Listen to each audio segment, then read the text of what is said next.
Good morning everyone. Today we are going to discuss about care of oxygen cylinders. In previous classes we see about the oxygenation, introduction of oxygenation and how to transport the oxygen and carbon dioxide to the alveoli and to the lungs.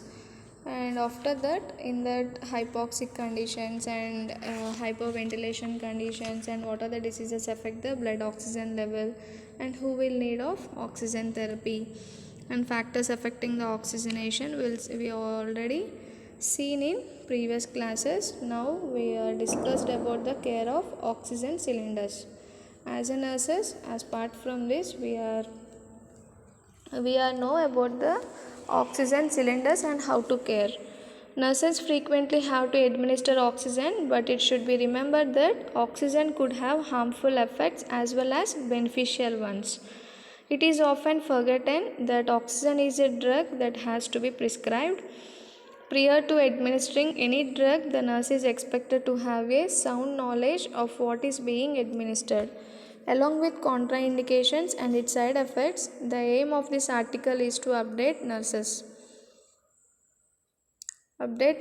on the properties of oxygen, how it should be prescribed, different ways of administrating, and what the indications are for administering the oxygen in the first place. For the purpose, oxygen therapy is the administration of oxygen as a medical intervention which can be for a variety of purposes in both chronic and acute patients. And oxygen is essential for cell metabolism, and in turn tissue oxygenation is essential for all normal physiological functions. Room air only contains 21% of oxygen, and increasing the fraction of oxygen in the breathing gas increases the amount of oxygen in the blood, and it is often only required to raise the fraction of oxygen delivered to 30 to 35%, and this is done by use of a nasal cannula. And when 100% of oxygen is needed, it may be delivered via a tight fitting face mask or by supplying 100% oxygen to an incubator in the case of infants. In adults, there may be by using nasal cannula. The 100% of oxygen is needed, it may be delivered via a tight fitting face mask or by supply incubator in case of infants. Okay, the nurses frequently have to administer the oxygen, but it should be remembered that the oxygen should have harmful effects as well as beneficial ones. Okay, in these contraindications and side effects also there, but in critical condition the person may inability to take breath. In that conditions only we have administered that oxygen, and there may be various types of oxygenation mask will be there. In that, in adults, fitting face mask and nasal cannula should be done by use nurses, and in case of infants, incubators. Okay, handle the cylinder with care. First we have to handle the cylinder with care, and oxygen stand should be used to prevent falling and cause any injury to someone or to the equipment, and it should be always placed at the head of the bed.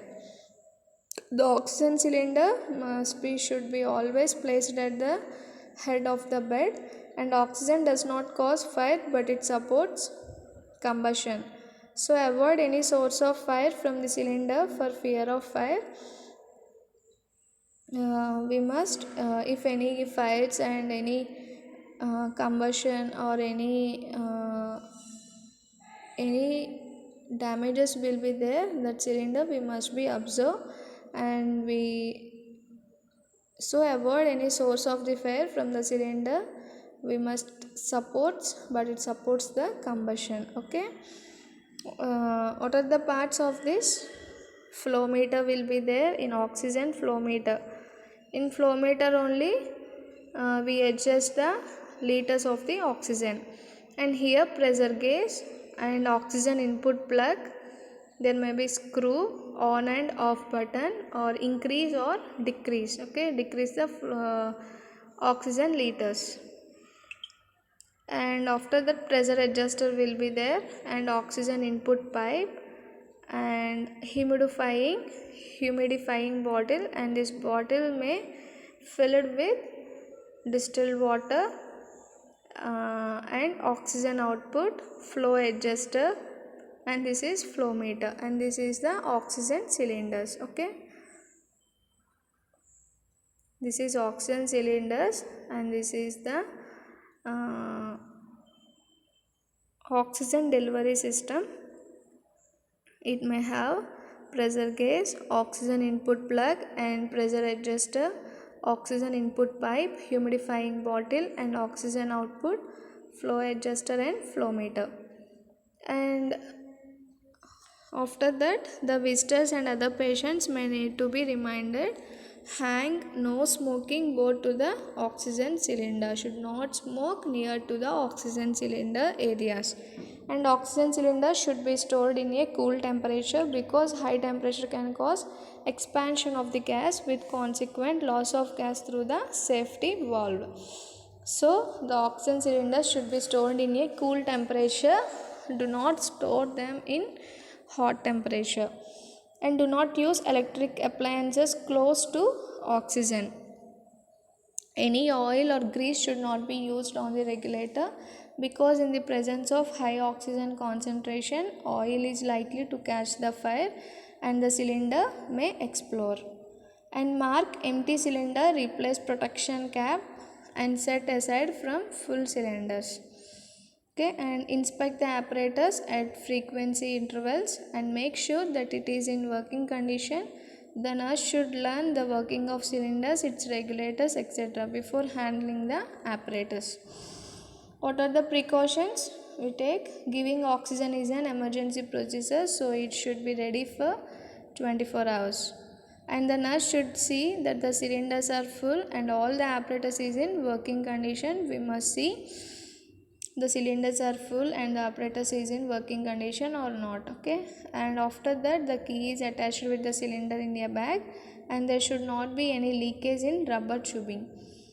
There should be written order for O2 inhalation, and specific dose must be prescribed to avoid oxygen toxicity, and used regular to reduce the pressure of the oxygen in the cylinder to a safer level. Okay, these are all the precautions of oxygen cylinder.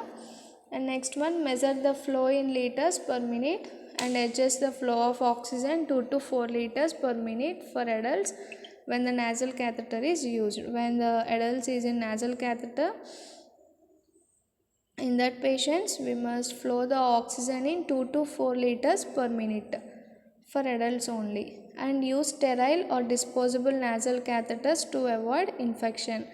Before we connect that nasal catheter to the patient, we must use sterile water or disposable cotton to take and to clean that mask, and to avoid spreading of infection to the person. We should care about that. And the catheter should be changed at least every 8 hourly to avoid blockage of catheter. And the catheter may be tapped to the forehead for the comfort of the patient and to keep it in place.